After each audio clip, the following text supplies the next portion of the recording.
Hi friends, ನಾನು ನಿಮ್ಮ ಗೆಳತಿ ಪದ್ಮ. ಈ ವಿಡಿಯೋ ಇಷ್ಟ ಆದರೆ ಲೈಕ್ ಮಾಡಿ, ಶೇರ್ ಮಾಡಿ, ಸಬ್ಸ್ಕ್ರೈಬ್ ಮಾಡಿ ಅಂತ ಕೇಳ್ಕೊತಾ ಇದ್ದೀನಿ. ಫ್ರೆಂಡ್ಸ್ಗೆ ಹೆಲ್ಪ್ ಮಾಡಬೇಕು. ಎಷ್ಟು ಜನ ಫ್ರೆಂಡ್ಸ್ ಈ ವಿಡಿಯೋನ ನೋಡ್ತಾ ಇದ್ದೀರಾ?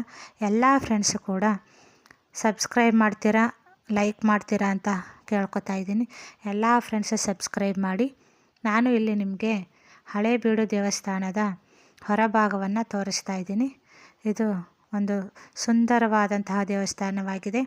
ಎಲ್ಲ ಟೂರಿಸ್ಟ್ಗಳು ಸಹ ಈ ದೇವಸ್ಥಾನವನ್ನು ನೋಡೋದಕ್ಕೆ ಭೇಟಿ ಕೊಡ್ತಾರೆ. ಇದೊಂದು ಟೂರಿಸ್ಟ್ ಪ್ಲೇಸ್ ಅಂತ ಹೇಳಬಹುದು. ಸುಂದರವಾದಂತಹ ದೇವಸ್ಥಾನವಾಗಿದೆ.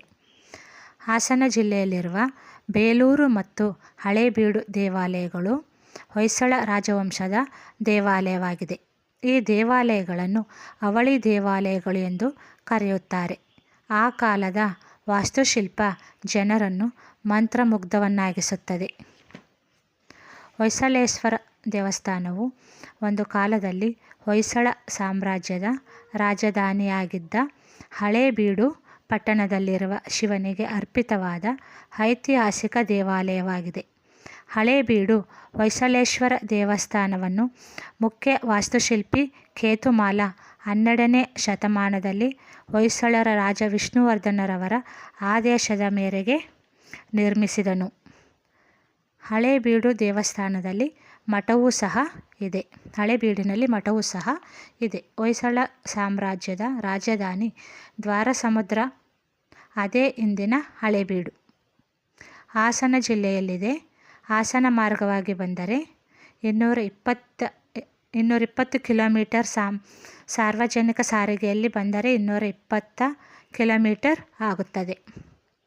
ಬೇಲೂರನ್ನು ಒಳನೋಡು, ಹಳೇಬೀಡನ್ನು ಹೊರನೋಡು ಎಂಬ ನಾಣ್ಣುಡಿಯಂತೆ ಹಳೇಬೀಡು ದೇವಾಲಯವು ಹೊರನೋಟಕ್ಕೆ ಹೆಚ್ಚು ಪ್ರಸಿದ್ಧಿಯಾಗಿದೆ. ದೇವಾಲಯದ ಪ್ರದಕ್ಷಿಣಾ ಪಥದಲ್ಲಿ 15,000ಕ್ಕೂ ಹೆಚ್ಚಿನ ಶಿಲ್ಪಗಳನ್ನು ಕಾಣಬಹುದು. ಒಂದೊಂದರಲ್ಲೂ ಸೂಕ್ಷ್ಮ ಕುಸರಿ ಕೆಲಸದ ಜೊತೆಗೆ ಸಾಮಾಜಿಕ ಮತ್ತು ಅಂದಿನ ನಾಗರಿಕತೆಯನ್ನು ಹೇಳುವ ಅನೇಕ ಕಲಾಕೃತಿಗಳನ್ನು ನೋಡಬಹುದು. ದೇವಾಲಯಕ್ಕೆ 4 ಮುಖ್ಯ ಹೆಬ್ಬಾಗಿಲುಗಳಿದ್ದು, ಎಲ್ಲ ಹೆಬ್ಬಾಗಿಲುಗಳಲ್ಲೂ ಮಕರ ತೋರಣಗಳನ್ನು ಕೆತ್ತಲಾಗಿದೆ. 4 ಹೆಬ್ಬಾಗಿಲುಗಳಲ್ಲೂ ಸುಂದರ ಕೆತ್ತನೆಯುಳ್ಳ ದ್ವಾರಪಾಲಕರನ್ನು ನಿರ್ಮಿಸಲಾಗಿದೆ.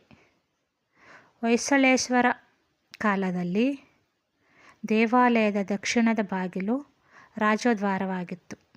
ರಾಜದ್ವಾರದ ಮುಂಭಾಗದಲ್ಲಿದ್ದ ದೊಡ್ಡ ಗಣಪತಿಯ ವಿಗ್ರಹ ಮತ್ತು ಹೊಯ್ಸಳ ಲಾಂಛನವನ್ನು ಕೆಡವಿಸಲಾಗಿದೆ.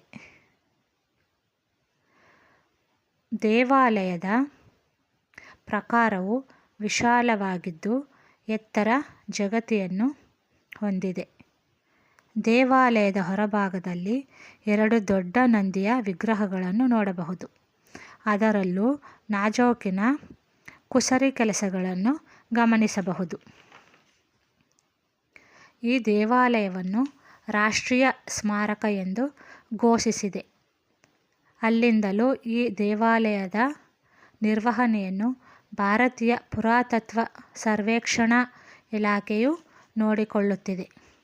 ಇಲ್ಲಿ ನೋಡುವಂತಹ ಪ್ರೇಕ್ಷಣೀಯ ಸ್ಥಳಗಳು ಯಾವ್ಯಾವುದು ಎಂದರೆ ಹೊಯ್ಸಳೇಶ್ವರ ದೇವಸ್ಥಾನ, ಕೇದಾರೇಶ್ವರ ದೇವಾಲಯ, ಹುಲಿಕೆರೆ ಕಲ್ಯಾಣಿ, ನಗರೇಶ್ವರ ದೇವಾಲಯ ಸಂಕೀರ್ಣ, ಮಲ್ಲಿಕಾರ್ಜುನ ದೇವಾಲಯ, ದೋರಸಮುದ್ರ ಕೆರೆ.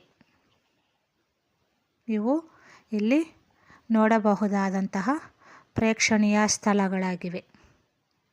ಇದು ಒಂದು ಐತಿಹಾಸಿಕ ನಾಗರಿಕತೆಯನ್ನು ಹೊಂದಿದೆ. ಅಂದಿನ ಜನರು ಹೆಚ್ಚು ಕೃಷಿಕರಾಗಿದ್ದರು. ಇಂದು ಹಳೇಬೀಡಿನ ಜನಸಂಖ್ಯೆ ಸುಮಾರು 10,000ವಿದ್ದು ಎಲ್ಲ ಆಧುನಿಕತೆ ಸೌಲಭ್ಯವನ್ನು ಪಡೆದುಕೊಂಡಿರುತ್ತದೆ. ಹೊಯ್ಸಳರ ಕಾಲದಲ್ಲಿ ಈ ಪ್ರದೇಶದಲ್ಲಿ ಮಲೆನಾಡಿನ ಉತ್ಪನ್ನಗಳು ಹೆಚ್ಚಾಗಿದ್ದವು.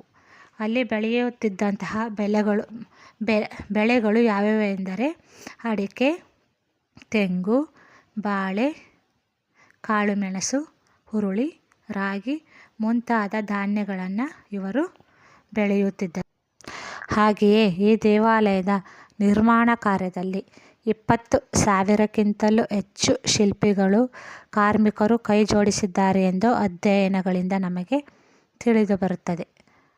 ನಾಗೋಜಾಚಾರ್ಯ ಎಂಬುವವನು ಈ ದೇವಾಲಯದ ವಾಸ್ತುಶಿಲ್ಪಿ ಎಂದು ತಿಳಿದುಬಂದಿದೆ. ಆದರೆ ಈ ಕೆಲಸದಲ್ಲಿ ಅವನೊಬ್ಬನೇ ಕೈ ಜೋಡಿಸಿಲ್ಲ ಎಂಬುದನ್ನು ನಾವು ನೋಡಬಹುದು.